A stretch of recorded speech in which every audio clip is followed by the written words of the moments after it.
होशंगाबाद से सटे 30 गांवों के खेतों में शुक्रवार शाम को भीषण आग लग गई, जिसमें करीब 1500 एकड़ में फैली हुई गेहूं की फसल जलकर राख हो गई। जबकि आग की लपेट में आने से 2 लोग यहां पर मौत भी उनकी बताई जा रही है। वहीं 25 से ज्यादा लोग गंभीर रूप से झुलस गए हैं, जिन्हें इलाज के लिए भोपाल रेफर कर दिया गया है। दरअसल नरवाई में आग लगी थी, जो आंधी की वजह से अन्य खेतों में फैल गई और देखते ही देखते आग कुलामड़ी, रसूलिया, निमसाड़िया समेत अन्य गांवों के घरों तक पहुंच गई। इस दौरान 10 से 15 फीट ऊंचे लपटे देखी गई, जिसे देखते हुए बिजली विभाग ने होशंगाबाद समेत कई गांवों की बिजली तक बंद कर दी।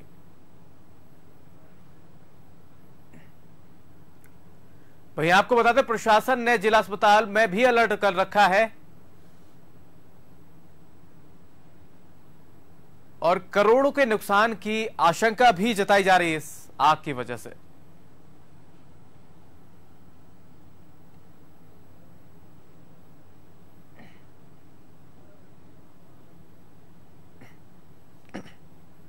आपको बता दें, होशंगाबाद से सटे 30 गांवों में आग फैल गई है और खड़ी फसलें किसानों की जलकर राख हो गई, धुआं होती नजर आई।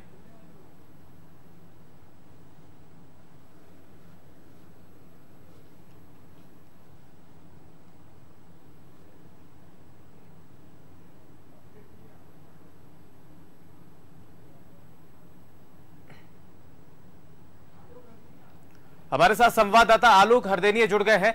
आलोक जी, आग का तांडव देखा जा रहा है, खेतों में लगी किसानों की फसलें जलकर राख हो गई हैं, क्या कुछ अपडेट है आपके पास?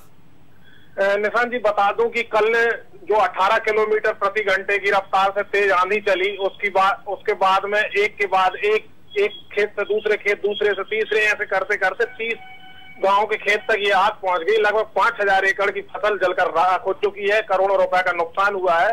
और अगर लोगों के हताहत होने की बात हम करें तो हताहत जो हुए हैं लगभग 25 लोगों की प्रशासन पुष्टि कर चुका है। 25 लोगों की हताहत हो चुके हैं, जो कि आग से झुलस गए हैं। जिला अस्पताल में भी भर्ती हैं, कुछ प्राइवेट अस्पतालों में भी भर्ती हैं। लगभग आधा दर्जन से ज्यादा लोग लापता हैं। और वहीं अगर हम बात करें मौत की, तो 2 लोगों की, इसमें पांजरा गांव के 2 लोगों के चौरे परिवार के व्यक्तियों की मौत हो चुकी है। वहीं प्रशासन रात तक तो ऐसे स्थिति पे आकलन नहीं बता पाया था कि लगभग निशान की नुकसान हुआ कितना है। मगर अगर हम व्यूअर्स की जानकारी के लिए बता दें तो ये जो आग लगी थी, उस आग लगने का मुख्य कारण जो है वो गेहूं की जब फसल काटने के बाद किसान खेत साफ करने के लिए जो नरवाई जलाता है, उस नरवाई के कारण ये आग लगी थी। और आग में घी डालने का काम जो प्राकृतिक हुआ, क्योंकि 18 किलोमीटर प्रति घंटे की रफ्तार से तेज जो आंधी चल रही थी, उस आंधी के कारण ये आग बहुत तेजी से फैलती चली गई। जी निशान जी, क्या कुछ प्रशासन का क्या कुछ कहना है अब के जाकर गांव-गांव में मुआयना किया जाएगा? क्या किसानों को कुछ राशि यहाँ पर सहायता राशि दी जाएगी? क्या कुछ कहना है? देखिए निशान जी, जहाँ तक प्रशासन की बात करें तो कलेक्टर शीलेंद्र सिंह जी और ML छारी, SP होशंगाबाद, कमिश्नर IG लगातार रात में ही प्रशासन का पूरा प्रशासनिक अमला मौके पर था।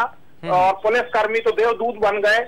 ये कह सकते हैं कि जो घायलों को अस्पताल पहुंचाने में जो तत्काल प्रभाव से जो कार्रवाई की और उनको जो प्राथमिक उपचार देने की जहां तक बात थी, तो देवदूत बनकर पुलिसकर्मी सामने आए। पुलिस का एक ये चेहरा भी सामने आया कि जो झुलसे हुए लोग थे उनको कंधों पर ले जाते हुए रात में पुलिसकर्मी, साफ तौर पर हम अंधेरा इतना ज्यादा था, बस जो भी दिख रहा था आग की रोशनी में दिख रहा था। तो कह सकते हैं कि पुलिसकर्मियों ने साहस का परिचय देते हुए और घायलों को तत्काल जो प्राथमिक उपचार था वो दिया गया। और अगर प्रशासन की तरफ से जो बात की जाए कि उनके मुआवजे राशि की, तो ये तो राज्य शासन की स्तर से तय होना है, राज्य सरकार को तय करना है। और आचार संहिता लगी हुई है और निर्वाचन आयोग से इसकी परमिशन लेनी पड़ेगी कि हम इनको राहत राशि क्या दे सकते हैं। जी निशान, चलिए बहुत बहुत शुक्रिया तमाम जानकारी साझा करने के लिए। तो आपको खबर जो है होशंगाबाद से हम दिखा रहे हैं, जहां पर 30 लगभग गांवों में आग का तांडव देखा गया। रात को चली आंधी के बाद आग इस तरह फैली कि 30 गांवों को उसने चपेट में ले लिया और करोड़ों के नुकसान की आशंका भी जताई जा रही है।